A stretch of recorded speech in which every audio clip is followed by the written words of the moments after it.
Hi friends, good evening. Welcome back to my channel Madhu happy home. ఎలా ఉన్నారండి? అందరూ బాగున్నారా? ఈరోజు వచ్చేసి నేను వీడియో రవ్వ కేసరి చేస్తున్నానండి. సో దానికోసం నేను 2 కప్స్ బాంబే రవ్వ తీసుకున్నాను. సో ఈ కప్తో నేను 2 కప్స్ బాంబే రవ్వ తీసుకున్నాను. అండ్ అలాగే ఘీ ప్యాకెట్ అండి, నెయ్యి ప్యాకెట్ తీసుకున్నాను. అలాగే food colour, orange food colour కూడా తీసుకున్నాను. సో ఇంకా క్యాష్యూ, జీడిపప్పు, అలాగే కిస్మిస్ అండి. అండ్ అలాగే 3 కప్స్ ఆఫ్ షుగర్.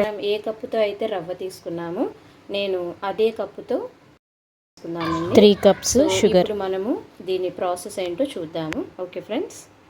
ఓకే అండి, మనం స్టవ్ మీద ముందుగా ఒక బాండిల్ పెట్టుకోవాలి.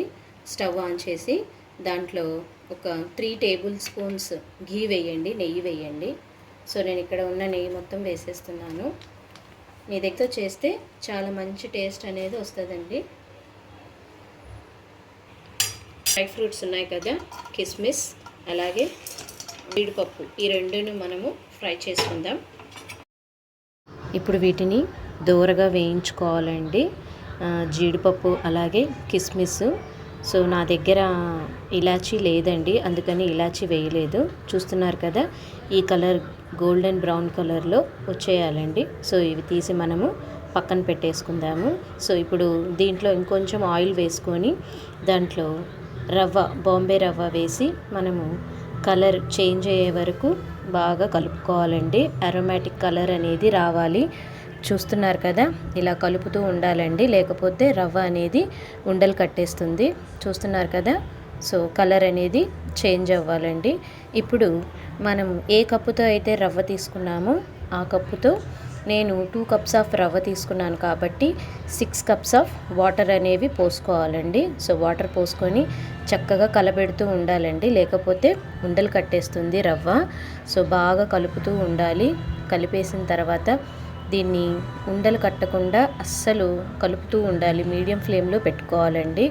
Medium flame to high flame అంటే మధ్య మధ్యలో కొంచెం తిప్పుతూ ఉండాలి. తిప్పకపోతే గ్యారంటీగా ఉండలు కట్టేస్తుంది. సో ఇప్పుడు షుగర్ అనేది యాడ్ చేయాలి. నేను ఇక్కడ 3 కప్స్ ఆఫ్ షుగర్ తీసుకున్నానండి. మీ షుగరు స్వీట్ ఎక్కువ ఇష్టపడే వాళ్ళైతే స్వీట్ ఎక్కువగా వేసుకోవచ్చు. నేను 3 కప్స్ నాకు కరెక్ట్గా సరిపోయింది.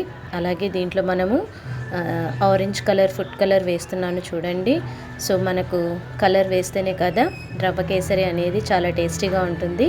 లాస్ట్లో డ్రై ఫ్రూట్స్ అండి, కాజు ఇంకా కిస్మిస్ వేసేసి చక్కగా కలిపేసుకోవాలండి.